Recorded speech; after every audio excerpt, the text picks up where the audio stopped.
Hello, and welcome to episode 145 of Things I Learned from Barry Harris. And today I thought we could talk about Barry's beautiful concept of borrowing. And I thought as an example, we could use one of his beautiful scales, which is the G minor 6 diminished scale, which for those of you that don't know, is this beautiful 8-note scale that consists of two things. The 4 notes of G minor 6, G, B flat, D, E, and the 4 notes of A diminished, A, C, E flat, and G sharp. See how pretty that is? And when you play those notes together in succession, you have this beautiful 8-note scale. So we're going to take that and use the concept of playing drop twos. So drop twos would be 4 notes, 4 consecutive strings for guitar players. And so being able to do these is really important. But if you notice, because the scale is composed of what it is, every other one is a diminished. So if I start here, that's a 6. There's one of the diminishes. That's a 6. There's a diminished 6. It's a succession of those two things. But what's interesting about borrowing is Barry says if you take any one of those, no matter which chord I'm looking at, so let's say, because as Barry people, we also know that E half diminished, or E minor 7 flat 5, is also a minor 6. It's G minor 6. And Barry said, Monk said, no such thing as a half diminished. That's just a minor 6 with a 6 in the bass. So that's what it would be. So E half diminished comes from G minor 6 diminished scale. So if you notice, well, in guitar you can kind of really see it. I'm sure you can see it on piano too. There's a diminished chord right below it, and there's a diminished chord above it. But let's talk about the diminished chord below it. So the version I'm using, or the inversion I'm using, is the one with the E as the drop 2. And then right below that, the E flat diminished. So the concept of borrowing is this. Anytime I'm on a 6 chord, or one of the minor 6s, I can borrow a note either above or below, so from the diminished below or from the diminished above. But let's just talk about the diminished below for a second. So we have our 4 notes of the G minor 6 are E, B flat in this order for the drop 2, E, B flat, D, and G. Now, below the E is the E flat, so let's say we could borrow the E flat. Below the B flat is the A, so we can borrow the A. Below the D is the C, so we can borrow the C. Below the G is the F sharp, and we can borrow that. Now what's interesting is, just for those, each one of those is a chord. So what I mean by that is, if I take the E and lower it, borrow the E flat for the E, that's an E flat major 7 chord. So isn't that pretty to think of it that way too? Same thing if I take, let's say if I take the C for the D, that happens to be a C7. So that's pretty.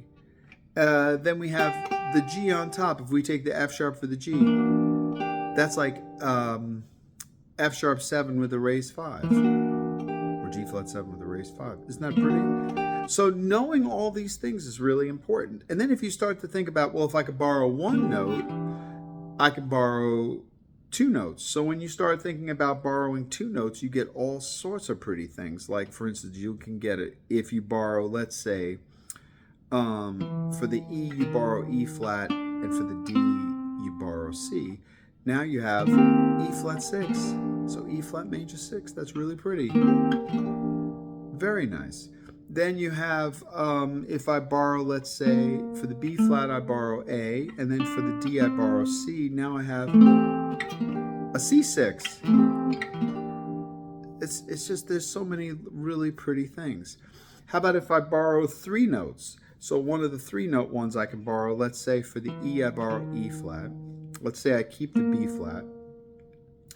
Let's say, let's still stay with 2 notes, because this is still 2 notes. This is E flat minor major 7. That's a real pretty one too. That's where I borrow the E flat for the E, and I borrow the F sharp for the G. That's really pretty.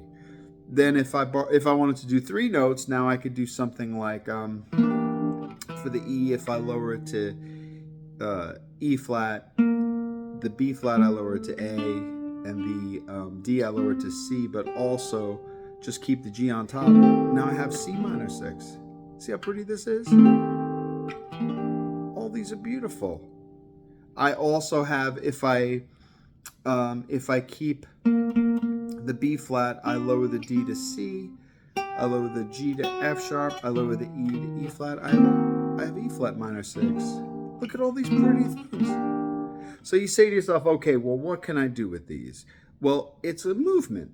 So now I know if I could go from, let's say, C minor 6 to that E half diminished. So let's say I'm playing a song, F major.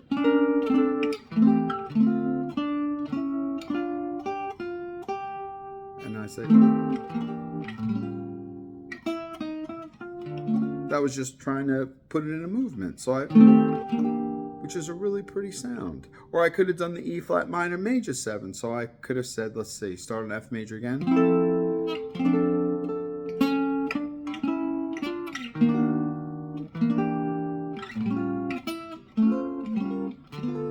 That's a pretty sound too. But what I started thinking about was, look at all those different chords. So normally we think about the G minor 6 diminished scale as really being composed of 2 chords, which is a G minor 6 and an A diminished. Yes, that's 100% true. But that's not the only chords that are in them, as we just discovered. Look at all these beautiful chords. E flat major 7 is in it. So what's nice is also another way to think about borrowing is, if I said that lowering that E to E flat gives you that E flat major 7, that means every one of my G minor 6 inversions, I just have to find the E and lower it to E flat. You see? So every E flat major 7 inversion. And see how pretty these are? So see, that's a pretty move. Watch.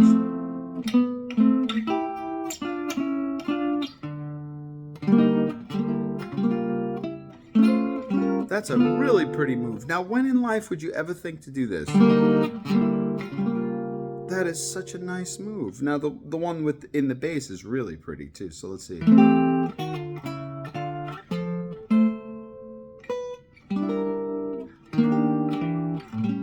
That's a pretty move. Or I could have done it here.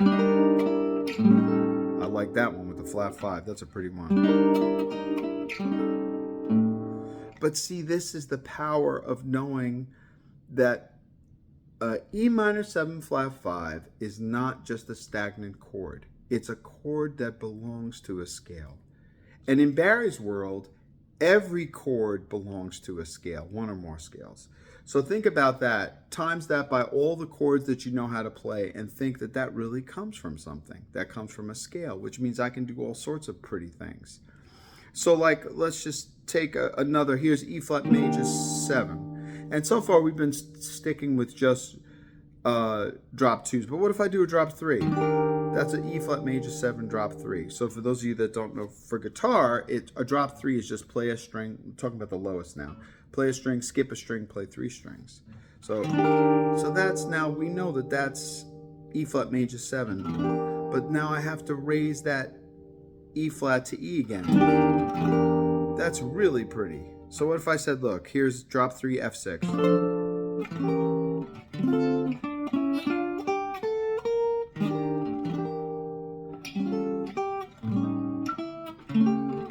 That is such a pretty sound. Listen to that.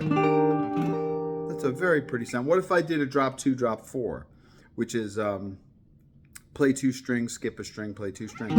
That's an E flat major. Listen how pretty that is. That's a really pretty one. That's a really pretty one. So let's try drop 2, drop 4.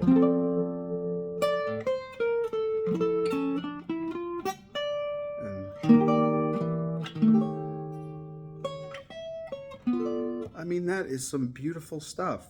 And that's just thinking of that one chord. That was E flat major 7. Now suppose I started thinking about just all the different, what was another one? E flat 6.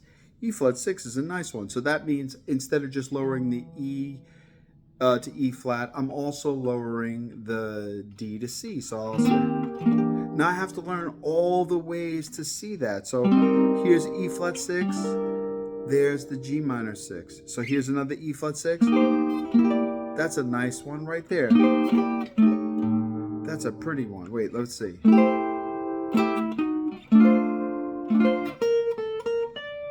What did we say it was? Oh, this. You see, that's a pretty move. Wait, let's try it again.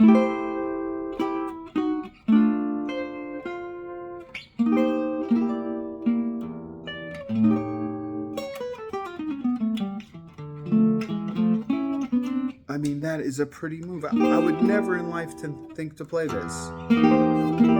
But see how pretty that is? That works perfectly. That's an E flat 6, and then just moving those two notes back. So I'll start on the E flat 6. Here's an E flat 6. That's a nice move. So wait, let's do it from here.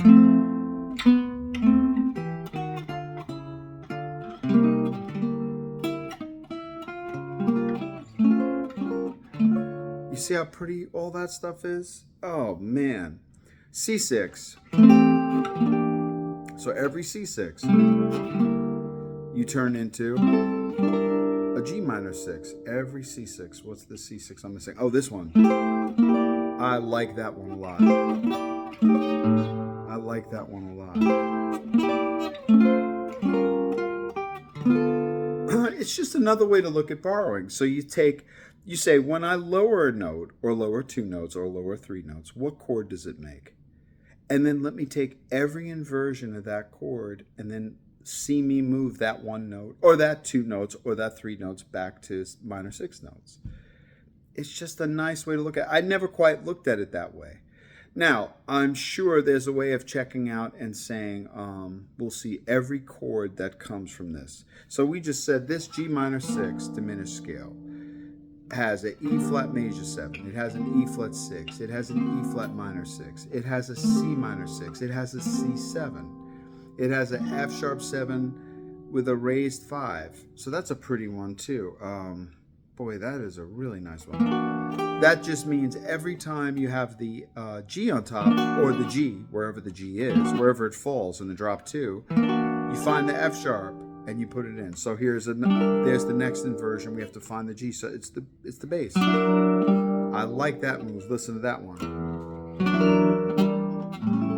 That's a really pretty move. So let's find it. That's the next G minor 6. So now you have to find the G. So there it is. This one. So now I love that sound. And I might not think to play it there, but it's really pretty sound. So let's try it. And then